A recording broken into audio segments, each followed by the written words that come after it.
जीवंत उदाहरण है। जितेंद्र जी का जीवन हमें देशभक्ति की वास्तविक सीख मिलता है।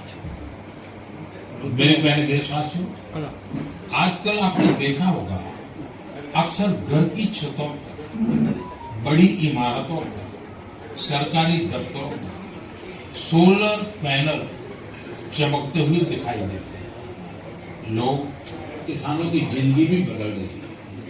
वही खेत, वही मेहनत, वही किसान, लेकिन अब का फर्क कहीं ज्यादा है। ये बदलाव आ रहा है। साथियों, बिहार की देवकी जी ने सोलर पंप से गांव की किस्मत बदल दी है।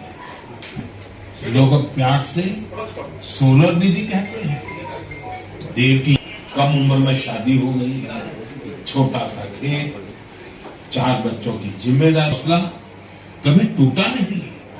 कुछ सेल्फ हेल्प ग्रुप से जुड़ी और वही उन्हें सोलर पंप के बारे में जानकारी मिली। उन्होंने सोलर पंप के लिए प्रयास शुरू किए और उसमें सफल भी रही। इसके बाद जैसे गांव की तस्वीर भी बदल दी। जहां पहले कुछ 40 एकड़ से ज्यादा क्षेत्र में पानी पहुंच रहा है। सोलर दीदी के इस अभियान में गांव के दूसरे किसान पैसे कमा रही है। हमारे सुतार, लोहार, सोनार के मन में देशभक्ति का एक अद्भुत जुनून भर दिया। आज वो कई शहीदों के परिवारों के संपर्क में। उन्होंने करीब 2,500 शहीदों के माता पिता के चरणों की मिट्टी भी अपने पास लाकर रखी है। ये सशस्त्र बलों के అనేక సంవత్సరాలుగా మన భారత ప్రధానమంత్రి మన్ కీ బాత్లో అనేక విషయాలు ప్రస్తావించి భారతదేశ ప్రజలకు, అదేవిధంగా విదేశీ ప్రజలకు, భారతీయులకు అనేక భారతదేశ సంబంధించినటువంటి సాంస్కృతిక, సామాజిక, మన ప్రగతి, మన ఒక అభివృద్ధి కార్యక్రమాల గురించి చెప్తూ ఉంటారు. మరి ఈరోజు ఇక్కడ తార్నాకలో మా నాయకుడు నేతి రాములు గారు వారి ఇంట్లో ఈ యొక్క బూత్ సంబంధించినటువంటి కార్యకర్తలు అందరూ కూడా మన్ కీ బాత్ చూడటం జరిగింది. మరి ఈ మన్ కీ బాత్లో మన బూత్ అధ్యక్షుడితో పాటు మా పార్టీ సీనియర్ నాయకులు మన కార్తిక్ రెడ్డి గారు, అదేవిధంగా రాములు గారు, డివిజన్ అధ్యక్షులు మన ఉపేంద్ర గారు, మన సీనియర్ నాయకులు వెంకటేష్ గౌడ్ గారు, అదేవిధంగా సారంగపాణి గారు అందరూ కూడా దీనిలో చేరుకున్న వేణు యాదవ్ గారు. ఈ యొక్క కార్యక్రమంలో ఈరోజు మాట్లాడుతూ నరేంద్ర మోదీ గారు ముఖ్యంగా రేపు జరగబోయే 17 సెప్టెంబర్ నాడు వారి పుట్టినరోజు. అయితే అదే రోజు తెలంగాణ విమోచన దినం.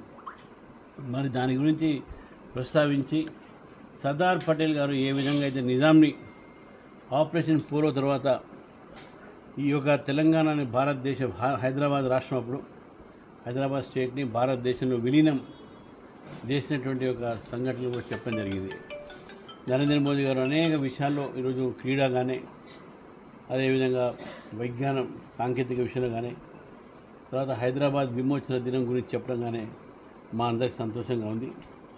నేను తెలంగాణ ప్రజలకు ఈరోజు నా తరఫు నుంచి కోరుతా ఉన్నాను, ప్రతి ఆఖరి ఆదివారం నాడు మీరు కూడా నరేంద్ర మోదీ గారి యొక్క మన్ కీ బాత్ వింటే మనకు దేశంలో జరుగుతున్నటువంటి యొక్క ప్రపంచంలో జరుగుతున్న అనేక సంఘటనల మీద, అనేక కార్యక్రమాల మీద మనకు అవగాహన కలుగుతుంది. ముఖ్యంగా యువతని, మహిళల్ని నేను కోరుతా ఉన్నాను, మీరు చూడండి, చాలా విషయాలు మనకు నరేంద్ర మోదీ చెప్తారు.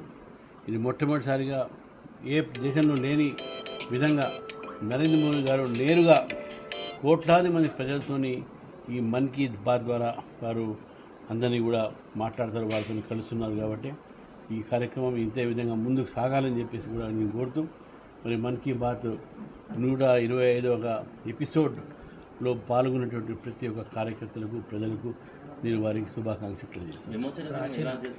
ప్రాచీన వాళ్ళని ఆదర్శవంతంగా తీసుకొని మన దేశ స్వదేశీ వస్తువులను కూడా వాడాలని ఈ సందర్భంగా వారు స్వదేశీ మీద కూడా వాళ్ళు చాలా చెప్పారు.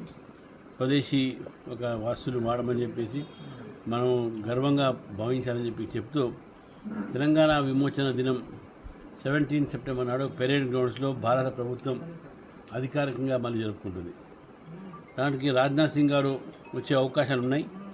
ఇక కన్ఫర్మేషన్ అయితే దాదాపు రాలేదు. బట్ వారు ఇచ్చినటువంటి కార్యక్రమంలో ఇప్పటివరకు టెంటేటివ్గా వారు 17 డిసెంబర్ నాడు 8 గంటలకు పెరేడ్ గ్రౌండ్స్లో చాలా పెద్ద ఎత్తున కార్యక్రమం జరుగుతుంది.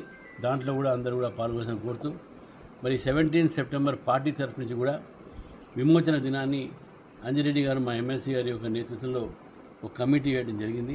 ఆ కమిటీ రాకేష్ రెడ్డి గారు ఎమ్మెల్యే, మన ఆర్మూర్ వారు, అదేవిధంగా మిగతా నాయకులందరూ కూడా ప్రతి జిల్లాలో ప్రతి మండలంలో కూడా విమోచన దివస్ సందర్భంగా కొన్ని కార్యక్రమాలు రూపొందించడం జరిగింది. దాంతోపాటు 2వ తారీఖు నాడు ఇక్కడ గుండ్రాంపల్లిలో ఆ రోజు నిజాం ఒక నిరంకుశ పాలనకు వందలాది మంది చనిపోవడం జరిగింది. మరి దాన్ని బైరాన్పల్లి, అదేవిధంగా పాకాల, మన పర్కాల్లో ఎక్కడైతే చనిపోవడం జరిగిందో బైరాన్పల్లి, ఇవన్నీ కూడా సందర్శించి ఈ యొక్క చరిత్రని మన నవయువకులకు చెప్పేటువంటి ప్రయత్నం భారతీయ జనతా పార్టీ చేస్తుంది.